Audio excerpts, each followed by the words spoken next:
Este video audita la versión de tumba de Keops contra límites físicos muy concretos. Mano de obra de 20.000 a 30.000 durante 20 a 30 años y granito de Asuán a 900 kilómetros bajo bloques de hasta 80 toneladas, para ver si cuadra o si revienta por costos, tiempo y riesgo. ¿Y qué queda cuando haces ese chequeo frío sin romantizar nada? La explicación oficial dice que la Gran Pirámide es una tumba monumental para Keops, punto, y que el resto es adorno. El chequeo inmediato es confrontar esa frase con el retiro de entre 20.000 y 30.000 trabajadores cualificados durante entre 20 y 30 años, y estimar el impacto en obras, defensa y alimentos perdidos, porque cada par de manos que corta caliza deja de levantar diques o preparar cosechas. Mira, esto no es mística, es capacidad de carga de un país y horas hombre contadas a pulso en el barro. Así que si restas esa fuerza de toda la economía por una generación, la factura no solo es enorme, es erosiva para todo lo demás. No puedes engañar las restricciones. ¿Cómo sostienes que ese desvío masivo para un objeto sellado y sin retorno fue una decisión racional y no un drenaje fatal de recursos que contradice el supuesto fin político de estabilidad eterna? La defensa típica apela a devoción religiosa y razón de Estado, pero el test más básico es comparar costo con salida tangible. Te pido una lista verificable de mejoras producidas por la pirámide si su fin fue funerario, mientras que el propio paralelo citado la equipara a un esfuerzo tipo programa Apolo, equivalente a un 5 o 6% de gasto anual por años. Piensa, Apolo dejó instrumentos, técnica aplicada y una posición geopolítica clara. Pero la pirámide, si era tumba, dejó una caja sellada sin uso después del entierro. Mide primero porque la realidad no se inmuta. ¿Cómo justificas un gasto de ese tamaño en algo que por diseño no devuelve nada a nadie vivo? Se afirma que la escala misma era el mensaje de poder, pero la comprobación de taller es preguntar qué compra de poder real un objeto inmóvil comparado con caminos, puertos y tropas, porque todo dirigente con manos en el barro sabe que multiplicas poder con sistemas, no con masas muertas. En práctica, si derrites toda la riqueza en una estatua y la entierras, la señal externa dura un día y el costo te persigue décadas. Sé honesto, un país no se levanta con trofeos, se sostiene con redes que reparten carga y reducen fricción diaria. No puedes engañar las restricciones. Si el poder se maximiza con ciclos que rinden, ¿por qué canalizar todo a un bloque mudo que no produce ni un grano ni una lanza? Pasemos a materiales con un dato concreto. Se usaron unas 8.000 toneladas de granito de Asuán a 900 kilómetros y algunos bloques llegan a 80 toneladas, y el control aquí es trazar la cadena completa: cantera, arrastre, barcaza, río, descarga, plano inclinado, elevación, y marcar fallos posibles en cada nudo. Mira, un bloque que se fisura en la extracción es basura costosa, una barcaza que balancea mal zozobra, una rampa que cede mata gente y pierde material, y multiplicas esa ruleta por miles de piezas. Deja de comprarlo. Si el objetivo fuera solo durabilidad simbólica, ¿por qué aceptar riesgos acumulados tan altos cuando había material más cercano y mucho más dócil que daba caja fuerte sin forzar lo imposible en práctica? La justificación institucional dice durabilidad y estatus, pero el chequeo de oficio es comparar alternativas locales con requisitos de uso. Si buscas solo dureza y vida útil, piedra caliza más densa o arenisca adecuada, y técnicas de refuerzo harían el trabajo con mucha menos fricción y sin la sangría de un traslado fluvial de 900 kilómetros. Piensa, cualquier especialista te suelta lo mismo en dos palabras: uso crítico, material crítico. No puedes engañar las restricciones. Si la función era solo resistir el tiempo, ¿por qué insistir en un granito específico que complica todo y que, colocado en zonas puntuales, parece cumplir algo más que aguante pasivo? Miremos el traslado de un solo bloque de 80 toneladas como una cadena de fallos. En cantera, debes abrir juntas limpias sin microfisuras. Al arrastrar necesitas vigas, cuerdas que no cedan con cargas repetidas. En río la barcaza tiene que soportar peso concentrado sin cabecear. Y en subida cada plano inclinado es una apuesta contra gravedad y desgaste. Haz la comprobación más simple. Ahora, ¿en qué punto revientan antes las cuerdas? ¿El borde del canal o los tobillos de quienes empujan? ¿Y cuál es tu plan B si una barcaza se clava en un banco de arena en temporada baja del Nilo? Mide primero porque la realidad no se inmuta. Si cualquier eslabón roto te cuesta semanas y vidas, ¿tiene sentido ese capricho material para una cámara que nadie debía ver jamás? La selectividad del granito es la pista fina. No recubre la masa, no forra pasillos generales, se concentra en la cámara del rey, pasajes hacia ella, tapones y el sarcófago. Y el test obvio es contrastar esa pauta con patrones de lujo, en tumbas donde lo suntuoso se exhibe en zonas visibles. Sé honesto, aquí lo caro no luce, trabaja. No puedes engañar las restricciones. Si la intención fuera opulencia eterna, ¿por qué esconder el material más costoso en nudos internos? Como si fueran piezas de alto desempeño en un sistema y no adorno para ojos humanos? La precisión es el otro clavo. Hablan de alineaciones con un margen de menos de 0.05 grados y juntas tan finas que no entra ni una hoja. Y el control es costear cada decimal extra en tiempo y error, porque cualquiera que haya cuadrado una pieza sabe que la curva de dolor crece de forma brutal con cada tolerancia más exigente. Mira, el simbolismo no te exige arcosegundos, te pide gesto y dirección general. No puedes engañar las restricciones. Si la función era emotiva o ritual, ¿por qué pagar el precio de instrumento científico en una montaña de caliza que, supuestamente, nadie iba a auditar con esa finura? La implicación oculta en esa precisión es un método excepcional de medir y transferir líneas de referencia a través de cientos de metros en horizontal y al crecer en altura. Y el test práctico aquí es pedir el cómo, repetible en manos sin milagros. No basta con observar una estrella, hay que fijar ejes estables, rechequearlos tras cada capa y corregir deriva. Piensa, no es romance, es traza, replanteo y control continuo. Y eso cuesta tiempo, manos muy formadas y retrabajo caro cada vez que una esquina se escapa. Mide primero porque la realidad no se inmuta. Si solo buscabas apuntar más o menos al cielo, ¿por qué montar un sistema tan fino que penaliza cada desviación leve? Cualquier colega con casco en obra sabe que suficientemente bueno domina en megaproyectos, y el chequeo es medir el salto entre suficiente para estabilidad y esta obsesión por el decimal fino. Un rascacielos cuida su plomada, sí, pero no alinea esquinas a una estrella con esa exactitud, y lo hace por una razón muy básica: costo versus uso. Mira, cuando la precisión no da función, se recorta o se vende como lujo donde luce, no donde nadie lo ve. No puedes engañar las restricciones. Si la utilidad era ceremonial, ¿qué compraba ese esfuerzo extra que nadie de su época podría validar ni aprovechar? La base dice aún más. Se habla de una explanada de más de 13 acres, 52.000 metros cuadrados, nivelada a centímetros, y el control de campo es replicar el supuesto truco del canal de agua alrededor de todo el perímetro, marcar nivel y sostener esa referencia mientras cortas la roca natural con desniveles y fallas. Sé honesto, en terreno real el agua no siempre asienta parejo, se filtra, el viento mete ruido, el calor dilata, y conservar un cero perfecto en toda la plancha consume días, energía y reparaciones. Mide primero porque la realidad no se inmuta. Si la estructura no pedía esa perfección para estar estable, ¿por qué sangrar horas y manos hasta rasurar centímetros en toda la base? El interior tumba no cuadra. Cámaras desnudas, pasajes angostos e incómodos y cero decoración textual que diga «aquí yace Keops». Y el chequeo mundano es confrontar esa ausencia con el uso de inscripciones en otras tumbas, como manual de uso para la eternidad. Porque no estamos hablando de moda, sino de propósito operativo de pared a pared. Mira, si te juegas el viaje post-mortem, dejas instrucciones, amuletos y guías, no un silencio de piedra. No puedes engañar las restricciones, si lo esencial de una tumba es orientar y proteger. ¿Cómo defiendes que la tumba más importante ignore justo ese componente crítico? El argumento era el estilo de la época, describe, no explica, y el control lógico es ver si esa supuesta moda resolvía el problema real de saqueo. Piensa, si te preocupa el robo, no gritas tesoro con una montaña visible desde días de marcha, escondes entrada, reduces huella y disimulas señales. Mide primero porque la realidad no se inmuta. Si el silencio de las paredes era para proteger, ¿proteger contra qué, cuando todo el valle podía ver el punto donde cavar? Miremos las cámaras con ojos técnicos.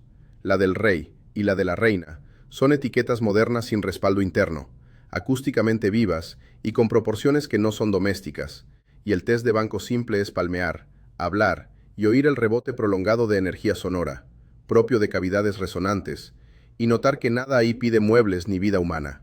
Sé honesto, aquí la sala no abriga, resuena. No puedes engañar las restricciones. si no está hecha para habitar ni narrar. ¿Por qué insiste la versión en forzarles el traje de dormitorio eterno, en vez de aceptar que parecen piezas de función física? La gran galería, con su pendiente, altura desproporcionada y 27 pares de ranuras laterales, se suele vender como almacén inclinado para bloques de granito que sellan, y el chequeo operativo es buscar soluciones más simples al mismo problema. Tapones, nichos cortos, cierres por gravedad localizados, sin fabricar un corredor alto, preciso y caro que usas una sola vez. Mira, cuando un diseño se enreda para hacer un gesto único, o alguien exagera, o esa pieza trabaja de verdad dentro de un sistema. Mide primero porque la realidad no se inmuta. Si basta un tapón sencillo, ¿por qué construir un elemento tan complejo solo para estacionar piedras un rato? Llegamos al hueco central. No hay cuerpo. Y la salida oficial es: saquearon hace mucho. Y el test de seriedad aquí es pedir huella, capa, señal de ruptura sistemática que cuente esa historia sin mano mágica, porque de lo contrario, es carta blanca para tapar cada vacío. Piensa, una hipótesis que no deja marca ni plazo claro no resuelve, maquilla. No puedes engañar las restricciones. Si conviertes el mayor gasto antiguo en la peor caja fuerte, no estás aceptando un absurdo de diseño, que choca con todo lo demás que sí muestran de dominio técnico. Si auditas riesgos como en una caja de seguridad, la pirámide tumba es un fracaso costoso. Inviertes 2.3 millones de bloques, añades bloques de 80 toneladas, haces un laberinto, y el control final es preguntar si esa muralla, que algunos comparan con muros de 100 metros, por la metáfora del esfuerzo, previno lo que debía. Mira, si después de décadas el resultado es vacía, la hipótesis tumba falla en su único cape irreal. Sí, perdone desliz, su único resultado medible, que es custodiar un cuerpo. No puedes engañar las restricciones. Si todo lo demás funcionó, ¿cómo justo el corazón del objetivo falló sin dejar rastro serio de intrusión competente? Seamos directos.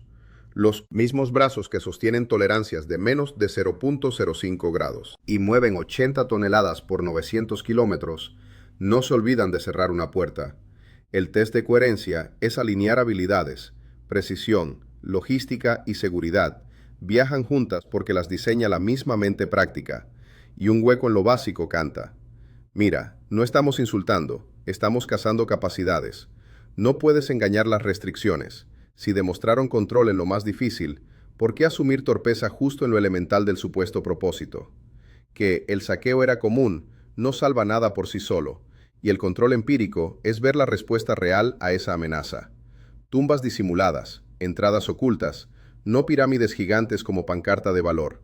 Sé honesto, seguridad por sigilo supera seguridad por ostentación cuando no hay vigilancia permanente.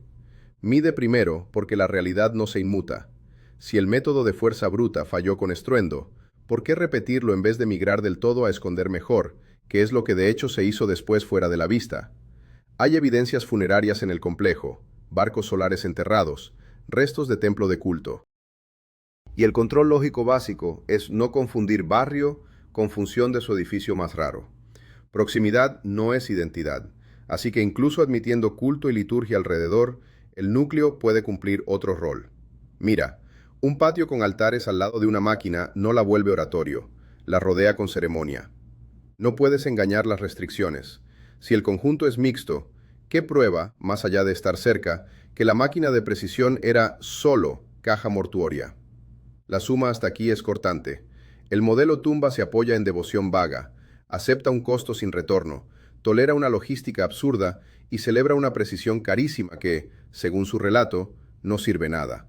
Y el control de realidad es repetir cada punto con manos, tiempo y riesgo en la mesa. Mira, cuando una historia tiene que tapar cada hueco con "así era" o "se perdió", es señal de ficción funcional. No puedes engañar las restricciones. Si para sostenerla necesitas excusas en cadena, ¿no es más simple aceptar que esta versión no pasa el examen de taller? Aquí presento una hipótesis. Una sola vez con esa etiqueta, para ser claros.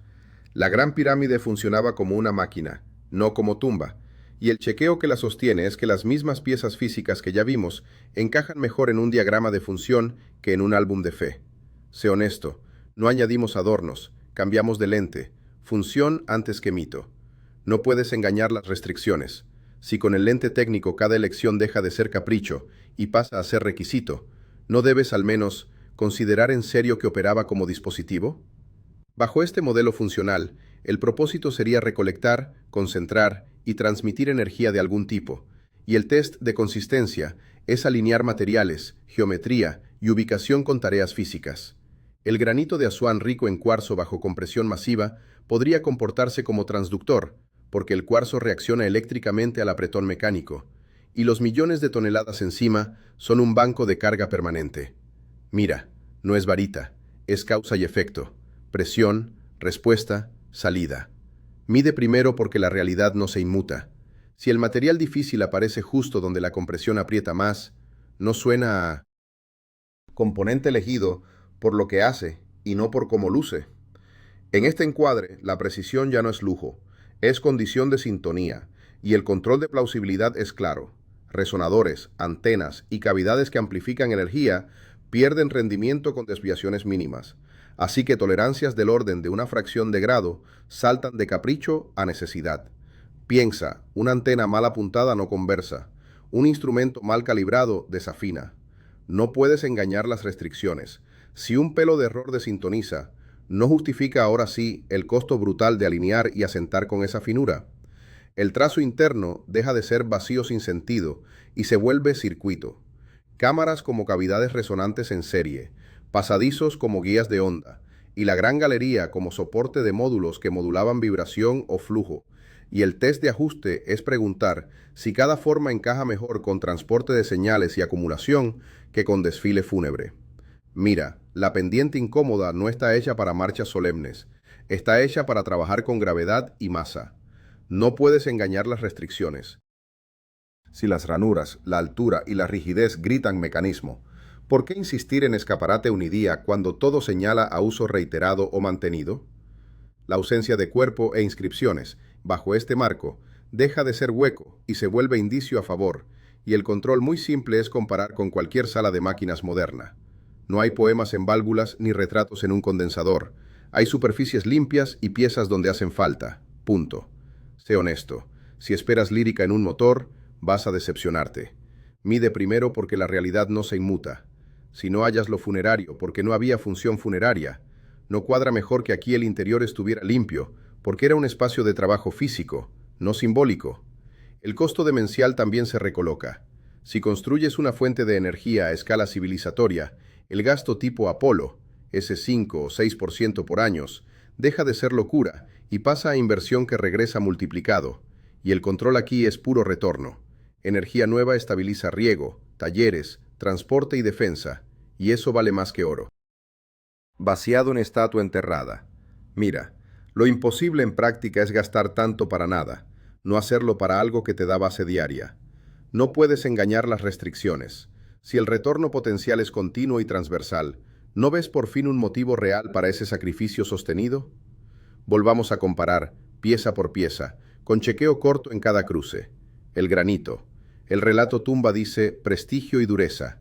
El modelo máquina dice cuarzo bajo compresión trabajando como puente de energía. Y el control es escoger cuál de las dos exige mover material 900 kilómetros para encajarlo justo donde la presión es máxima. Mira, si la primera no lo pide y la segunda sí, la elección canta. No puedes engañar las restricciones. ¿No es más claro que la razón tenía que ser funcional en serio y no simbólica vaga? La precisión extrema. El relato tumba dice simbolismo y mano hábil. El modelo máquina dice sintonía imprescindible. Y el control es ver qué versión paga gusto por un decimal que no importa y cuál muere si no lo tiene. Sé honesto, nadie arriesga semanas por una coma de ángulo sino la necesita de verdad.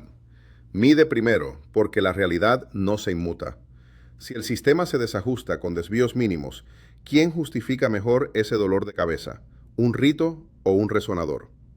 Las cámaras sin decoración. El relato tumba dice estilo o saqueo.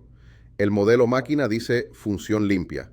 Y el control es observar que la primera depende de excusas que cambian con el viento y la segunda se para sobre lo que ves. Superficies duras, proporciones que responden a física, silencio intencional. Mira, lo otro es cuento que parchea. No puedes engañar las restricciones. Si el espacio se comporta como cavidad y no como sala de estar, ¿por qué empeñarnos en venderlo como dormitorio eterno? La ausencia de cuerpo. El relato tumba dice robado, el modelo máquina dice nunca hubo, y el control modesto es aceptar qué opción necesita ladrones invisibles perfectos y cuál no necesita nadie. Sé honesto, pedir un saqueo sin marcas es pedir magia.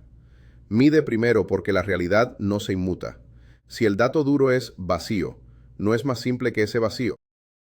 Sea de diseño y no de fracaso. Los defensores del cuento funerario piden fe atada con hilos débiles y contradicciones caras, y el control de realidad es alinear manos, peso, distancia y precisión con un uso que lo pida, no con uno que lo ignora. Mira, cuando una explicación pide milagros logísticos para fines ornamentales, huele a ficción. No puedes engañar las restricciones.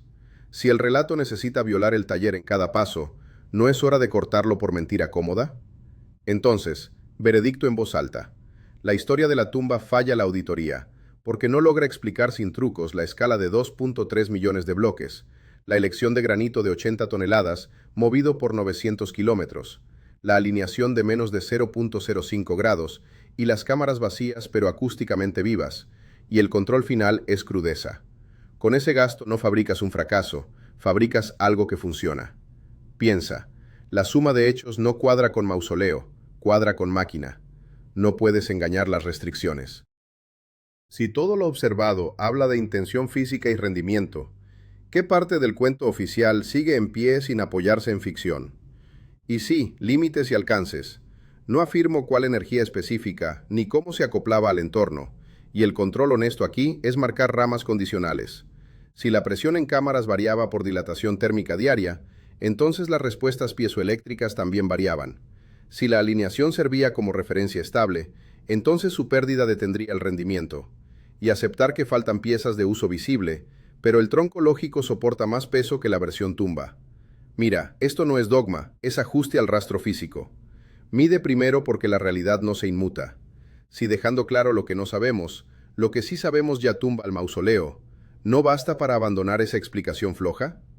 También, ojo con errores comunes al discutir esto. Confundir no entiendo cómo con no pudo ser, o fabricar nuevos milagros para salvar la tumba. Y el test de integridad es cortar esas trampas retóricas y quedarte solo con restricciones duras. Material, distancia, tolerancia, vacío, que no se negocian. Sé honesto, el resto son ganas de tapar huecos. No puedes engañar las restricciones. Si cada intento de rescate exige otro cuento, ¿no confirma que el modelo inicial es, pues, absurdo en práctica? En síntesis práctica, lo útil para ti que miras con mente técnica es esto.